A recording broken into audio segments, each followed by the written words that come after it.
নমস্কাৰ মৰমৰ ছাত্ৰ ছাত্ৰীসকল মই পুনৰ অষ্টম শ্ৰেণীৰ গণিতৰ পাঠ আৰম্ভ কৰিবলৈ লৈছোঁ যোৱাকালিলৈকে মই তোমালোকক চতুৰ্ভুজ সম্পৰ্কীয় বহুভুজ সম্পৰ্কীয় সকলোবোৰ ধাৰণা প্ৰায় শেষ কৰি দিছোঁ আৰু আজি তাৰ ওপৰত ভিত্তি কৰি কিছু সমস্যা সমাধান কৰিবলৈ আমি যত্ন কৰিম প্ৰথমে মই গৈছো তোমালোকৰ অনুশীলনী 3.2 লৈ 3.2 অনুশীলনীত 1 নম্বৰ প্ৰশ্ন দিয়া আছে তলত দিয়া বিভিন্ন চতুৰ্ভুজত থকা অজ্ঞাত ৰাশি বাহু বা কোণ মান উলিওৱা ইয়াত চতুৰ্ভুজবোৰৰ বিপৰীত বাহু থকা কাঁড় চিনে বাহুযোৰ সমান্তৰাল হোৱা বুজাইছে তোমালোকে নিজৰ পাঠ্যপুথিখন উলিয়াই ল'বা লগতে মই প্ৰতিটো প্ৰশ্ন লিখাত যথেষ্ট অসুবিধা হয় গতিকে তোমালোকে গণিতৰ প্ৰায় চাবা মই কৈ যাম এতিয়া প্ৰথম সমস্যাটো দিছে এটা চতুৰ্ভুজ মই চতুৰ্ভুজটো আঁকি দিছোঁ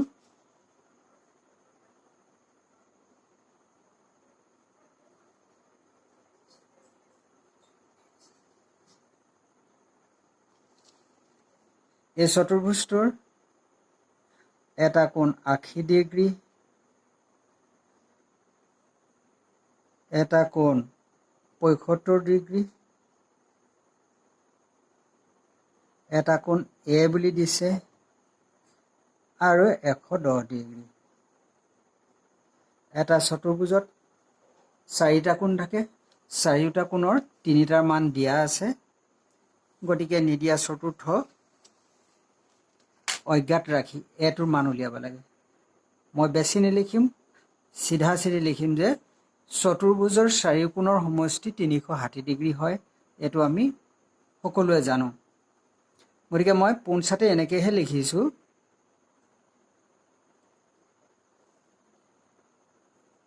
ইয়াত a plus 110 degree plus 80 degree plus 75 degree সমান 360 ডিগ্ৰী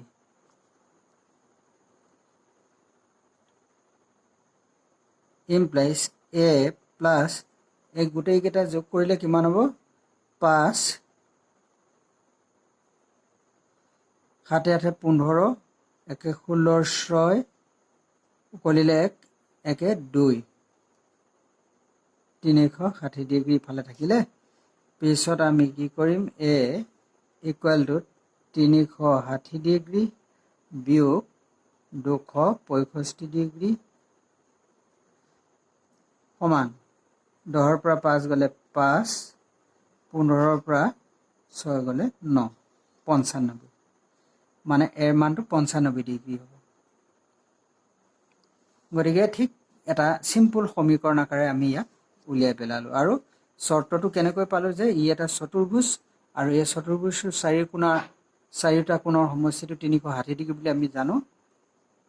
এইখিনিতে ব্ৰেকেটত লিখি দিব পাৰি বাৰু নিলিখিলেও সেইটো চলি যাব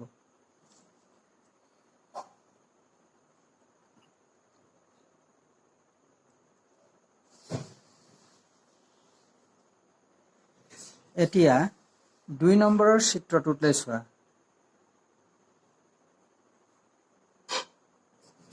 ই এটা সমান্তৰিক কাৰণ কেলে বাহুকেইযোৰ সমান্তৰাল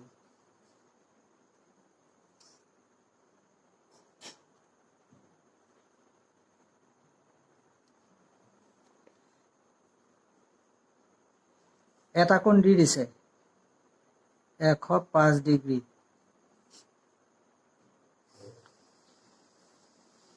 দেখিছানে এইটো 105 ডিগ্ৰী ই এটা সমান্তৰিক হয় কাৰণ এযোৰ বাহু সমান্তৰাল এযোৰ বাহু দুইযোৰ বাহু পৰস্পৰ সমান্তৰাল এতিয়া আমি জানো যে সমান্তৰিকৰ বিপৰীত কোণবোৰ পৰস্পৰ সমান আৰু সমান্তৰিকৰ এযোৰ সন্নিহিত কোণ ধৰা ইয়াত এ কোণটো দিছে এটো বি দিছে এটো সি দিছে এ আৰু 105 ডিগ্ৰী এই দুইটা কোণ সম্পূৰক যিকোনো দুটা সন্নিহিত কোণ সম্পূৰক সমান্তৰিকৰ গতিকে সেই যুক্তিটোৰ আধাৰত আমি কি কৰিম কোণ A plus 105 degree equal to 180 degree ইয়াত এইটো যুক্তিটো লিখিবই লাগিব এইটো সমান্তৰিকৰ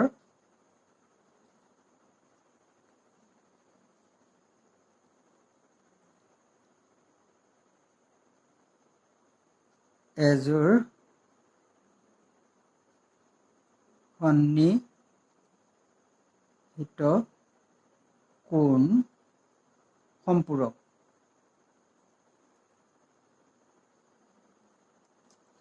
সমান্তৰিকৰ এযোৰ সন্নিহিত কোণ সম্পূৰক হয়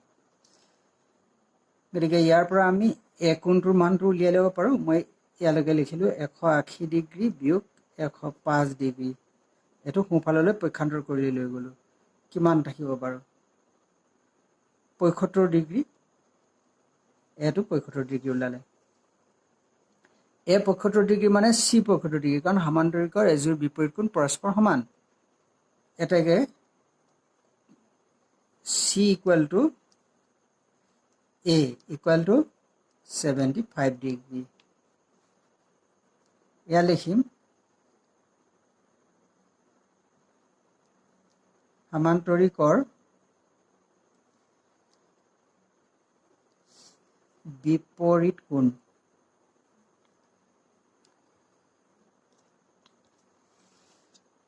ঠিক সেইধৰণে কোণ বিটো ওলাব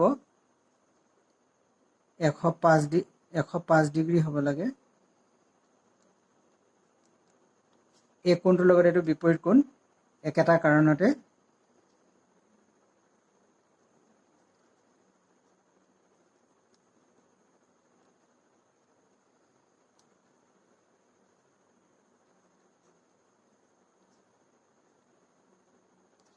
সমান্তৰিকৰ বিপৰীত কোণ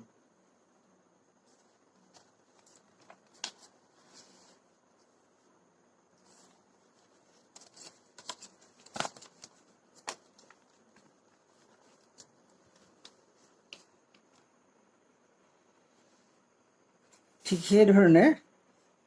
আৰু কিছু সমস্যা আছে মই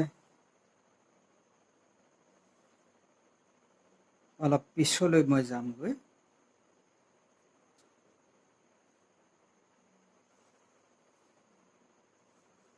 মই 4 নম্বৰ সমস্যাটো বাহু সম্পৰ্কীয় এটা সমস্যা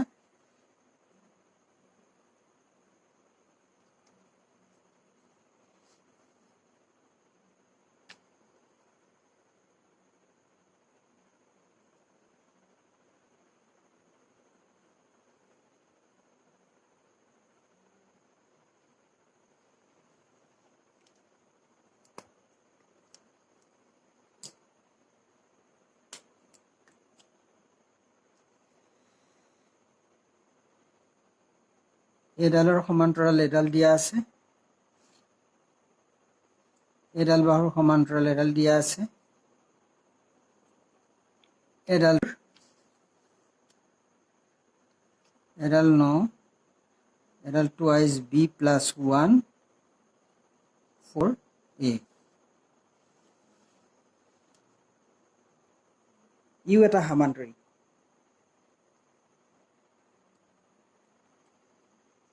এতিয়া আমি জানো যে সমান্তৰিকৰ বিপৰীত বাহুবোৰ সমান গতিকেলৈ এই 4 এ যিমান 24 সমান হ'ব এডাল বাৰ বিপৰীত বাহু এডাল হ'ব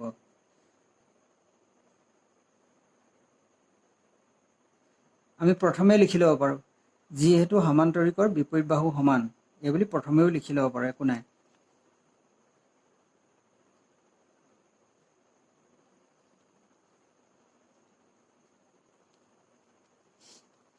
সমান্তৰিকৰ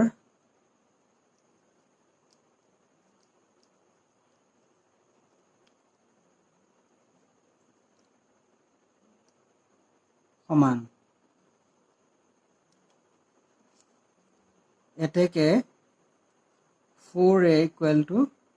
24 a ইকুয়াল টু কিমান হ'ব 24/4 সমীকৰণ আকাৰত যোৱাগে 6 সেইদৰে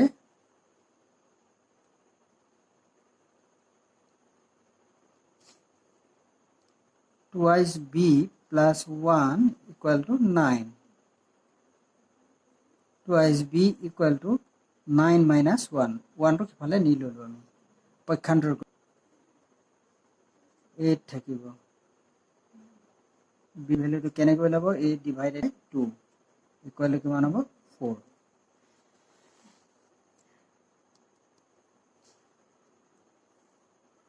the answer to আমাৰ ওলাই গল a equal to 6 b equal to 4 এই ধৰণে উলিয়াব পাৰিবা ইয়াত ধৰ্মবোৰ সমান্তৰিকৰ বা চতুৰ্ভুজৰ বিভিন্ন ধৰ্মবোৰ ইয়াত ব্যৱহাৰ হৈছে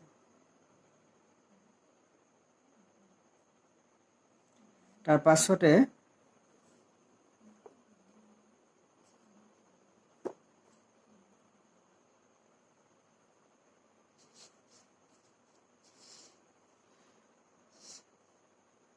মই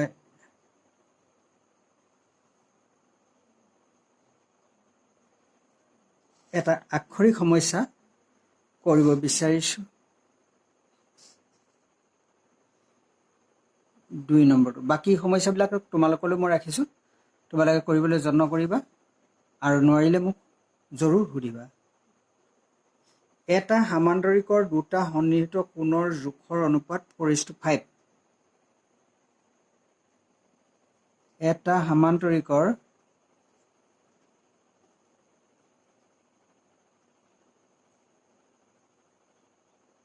দুটা সন্নিহিত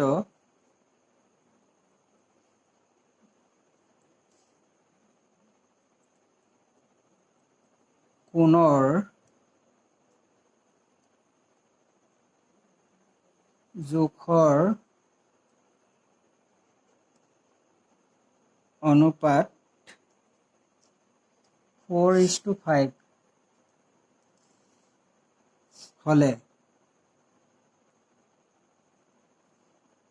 সমান্তৰিকৰ কোণৰ জোখ উলিওৱা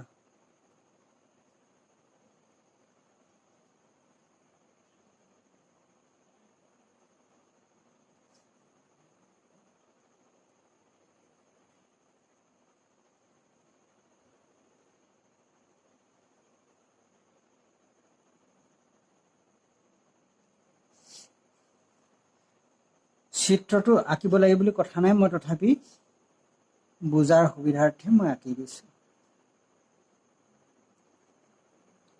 এটা সমান্তৰিক ধৰি ললো এটো কোণ x এটো y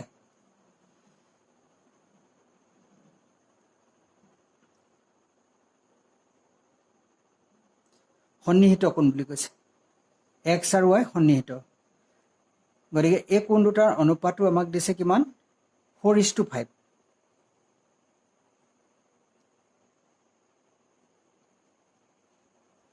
4:5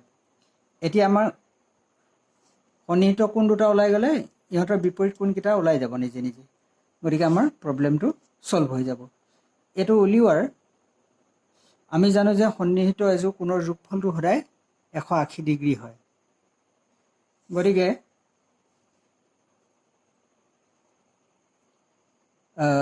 সমাধান কৰিম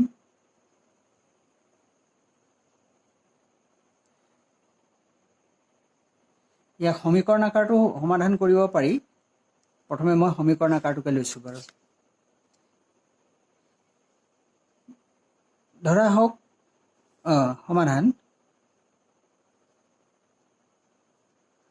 কোণ দুটাৰ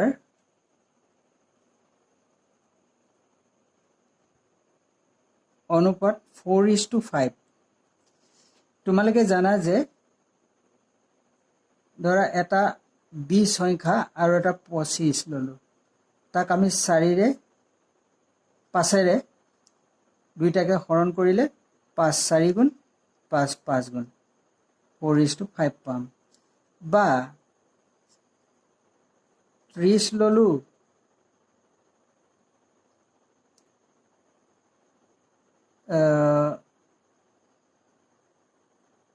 30 টো নহব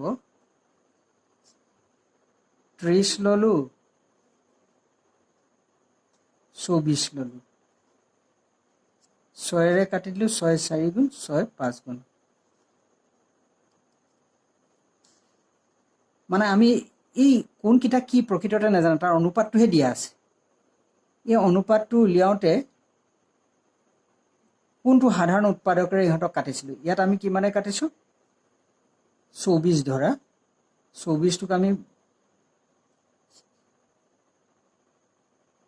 24ক যদি কৰো 24ক কৰিলে কিমান হ'ব উৎপাদক ভাঙি ললে আমাৰ 4 পূৰণ 6 এটো 5 পূৰণ 6 মানে আমাৰ এটো 24/32 যদি কৰো এই 6 সাধাৰণ উৎপাদকটোৰে কাটি আমি 4:5 পাইছিলো গৰিকে ইয়াত যদি আমি কিহেৰে তাক কাটিছিলো এই কোণ দুটাক আমি কিহেৰে আমি কোনটো সাধাৰণ উৎপাদকৰে তাক কাটি আমি এই লঘিষ্ঠ আকাৰলৈ আনিছিলো বা অনুপাতটো উলিয়াইছিলো হেতু জানিলে আমি সহজে এই কোণকিটা উলিয়াই ল'ব পাৰো ধৰা ইয়াত আমি 6 ৰে কাটিছিলো বুলি জানো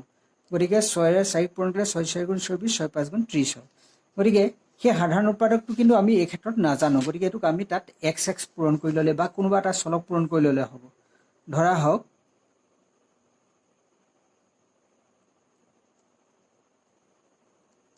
কোন দুটা ক্ৰমে 4a আৰু 5a বা x লগালো ইয়াত মই x টো লিখিলো কাৰণে মই লগোৱা নাই এতিয়া এই কোন দুটাৰ যোগফল এতিয়া প্ৰশ্ন মতে কি হ'ব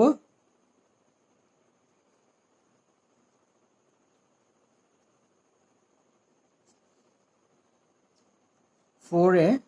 plus 5a এই দুটা সন্নিহিত কোণ এই সন্নিহিত কোণ দুটা সম্পূৰক হয় গতিকে 180 ডিগ্ৰী হৈ যাব মানে এটো 4 আৰু 5 এ 9 এ হৈ যাব 180 এতিয়া এৰ ভ্যালুটো আমি উলিয়াব পাৰিম 180/9 ইকুয়াল টু কিমান ওলাব 20 এটাকে 4a ইকুয়াল টু কিমান হ'ব 4 ইনটু এৰ ঠাইত আমি 20 টো পাতিম 80 ডিগ্ৰী আৰু এটো হ'ব 5a 5 into 20 equal to 100 degree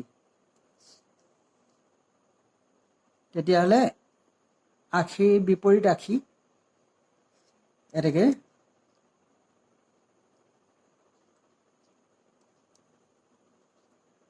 সমান্তৰিকটোৰ কোণবোৰ ক্ৰমে 80 ওলালে 80 ডিগ্ৰী 100 ডিগ্ৰী 80 বিপৰীত 80 ডিগ্ৰী আৰু আকৌ 100 ডিগ্ৰী এইকেইটা এটা 80 ডিগ্ৰী 80 বিপৰীত 80 100 ডিগ্ৰী 100 বিপৰীত 100 এই ধৰণে আমি সমস্যাবোৰ সমাধান কৰিব পাৰিম ইয়াত আৰু আছে তোমালোকে বাকি থকা সমস্যাখিনি 16 লৈকে কৰিবলৈ যত্ন কৰিবা যদি কিবা সমস্যা হয় মোক সুধিবা আৰু মই পাৰিলে অহা ক্লাছত পুনৰ কেইটামান সমস্যা মই সমাধান কৰি দিম কিন্তু মই কৰি দিম বুলি তোমালোকে বহি নাথাকিবা মই লগে লগে আকৌ নতুন সমস্যা দি দিম কিতাপৰখিনি কৰিলে মই বেলেগ সমস্যা দি দিম আজিলৈ মই তোমালোকৰ পাঠ ইমানতে সামৰিছো সকলোলৈ ধন্যবাদ জনাইছো যাতে তোমালোকে যত্নৰ ত্ৰুটি নকৰা ধন্যবাদ